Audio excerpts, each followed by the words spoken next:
আজকে পাকা কলা দিয়ে খুবই সিম্পল একটা রেসিপি শেয়ার করছি। কলা যখন অতিরিক্ত পেকে যায় ভেতরে ভালো থাকলেও ওপরে এরকম স্পট চলে আসে। তো এই কলাগুলো অনেকেই খেতে পছন্দ করে না। আমার বাড়িতে বাচ্চারা তো একদমই খেতে চায় না, নিজেকে খেতে হয় বা কখনো ফেলেও দিই। তো আজকে এই পাকা কলা দিয়ে খুবই সিম্পল একটা রেসিপি শেয়ার করছি, আশা করছি আপনাদের সবাইকে ভালো লাগবে। ভিডিওটি শেষ পর্যন্ত দেখার অনুরোধ রইল। তো আমি রেসিপিটা বানানোর জন্য 4টে মিডিয়াম সাইজের কলা নিয়েছি।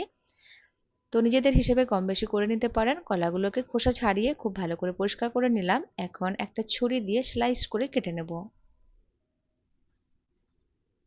তো সব কলাগুলোকে এইভাবে স্লাইস করে কেটে নিয়েছি। এখন কলার মধ্যে অ্যাড করব 2 চামচ চিনি আর দেব 2 চামচ মিল্ক পাউডার। সম্পূর্ণ অপশনাল, চাইলে স্কিপ করতে পারেন, কলা এমনিতেই মিষ্টি হয়। একটা ম্যাশার দিয়ে খুব ভালো করে ম্যাশ করে নেব যতক্ষণ পর্যন্ত একদম স্মুথ ক্রিমি টেক্সচারে না এসে যাচ্ছে। চাইলে গ্রাইন্ডিং জারেও একবার ঘুরে নিতে পারেন, তাহলে কাজটা আরো বেশি তাড়াতাড়ি হয়ে যাবে। ভালো করে ম্যাশ করে নেওয়ার পর এখন এর মধ্যে অ্যাড করছি ফ্লেভারের জন্য 1/4 টিস্পুন এলাচের গুঁড়ো আর সামান্য নুন, 2 চিমটির মতো, মিঠার টেস্টটা এনহ্যান্স করার জন্য। খুব ভালো করে মিশিয়ে নেব। তারপর আটা দিয়ে একটা সফট ডো তৈরি করে নেব।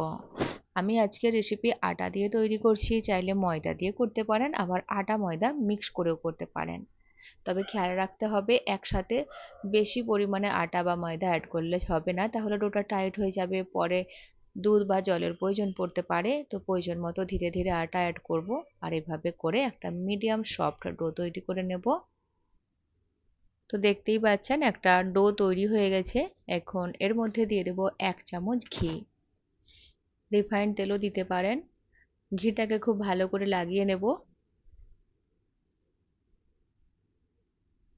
তারপর ঢাকা দিয়ে দেব আর 15 থেকে 20 মিনিটের মতো রেস্টে রাখবো। 15-20 মিনিট পর ঢাকনাটা সরিয়ে দিয়ে 2-3 মিনিট একটু ভালো করে মুথে নেব, যাতে ডোটা একদম সুন্দর মোলায়েম হয়ে যায়।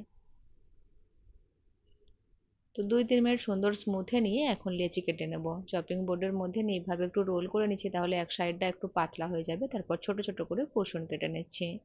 যেরকম বাড়িতে লুচি তৈরি করি সেরকম ভাবেই পোর্শনটা কেটে নিয়েছি। সাইজটা নিজেদের হিসেবে তৈরি করে নিতে পারেন। হাতের তালুর মধ্যে ফেলে এভাবে ঘুরিয়ে এক সমান করে নিলাম। সব লেচিগুলোর মধ্যে একটু তেল ছড়িয়ে দিয়ে ভালো করে লাগিয়ে নিচ্ছি, তাহলে একটার সাথে একটা লেগেও যাবে না, বেলতেও সুবিধা হবে। আমি তেল লাগিয়ে বেলে নিচ্ছি, চাইলে শুকনো আটা দিয়েও বেলতে পারেন। শুকনো আটা দিয়ে বেললে একটা প্রবলেম হয়, ভাজার সময় তেলটা নষ্ট হয়ে যায়। তো আমি মিডিয়াম পাতলা করে লুচি বেলে রেডি করে নিচ্ছি। খেয়াল রাখতে হবে খুব বেশি পাতলা করা যাবে না, তাহলে ভাজার সময় নাও ফুলতে পারে। আর এই লুচিগুলো ভাজার জন্য আমি কড়ার মধ্যে তেল গরম হতে বসিয়ে দিয়েছিলাম। তেলটা গরম হয়ে গেলে এভাবে একটা অ্যাড করে দিলাম।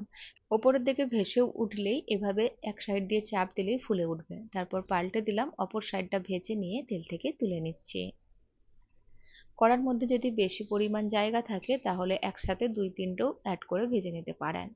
তো লুচিটা অ্যাড করার পর কিছু সেকেন্ড ওয়েট করতে হবে। ভেসে উঠলে এক সাইড দিয়ে চাপ দিলে এরকম সুন্দর ফুলে উঠবে। অপর সাইডটাও ভেজে নিয়ে তুলে নেব।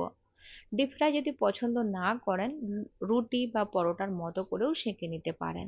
যেরকম আপনার পছন্দ কলা দিয়ে সেইভাবেই একবার বানিয়ে দেখতে পারেন, বাড়ির সকলের ভীষণ পছন্দ হবে। আমি এই লুচিগুলো সার্ভ করেছিলাম রাবড়ির সাথে, খেতে দারুণ লেগেছিল। গরম গরম চায়ের সাথেও খেতে বেশ ভালো লাগে। আজকের সিম্পল রেসিপি যদি কোথাও একটু ভালো লেগে থাকে, ভিডিওটিকে লাইক শেয়ার করতে ভুলবেন না। চ্যানেলটিকেও সাবস্ক্রাইব করে পাশে থাকার অনুরোধ রইল। ফিরে আসবো আবার নতুন ভিডিওর সাথে।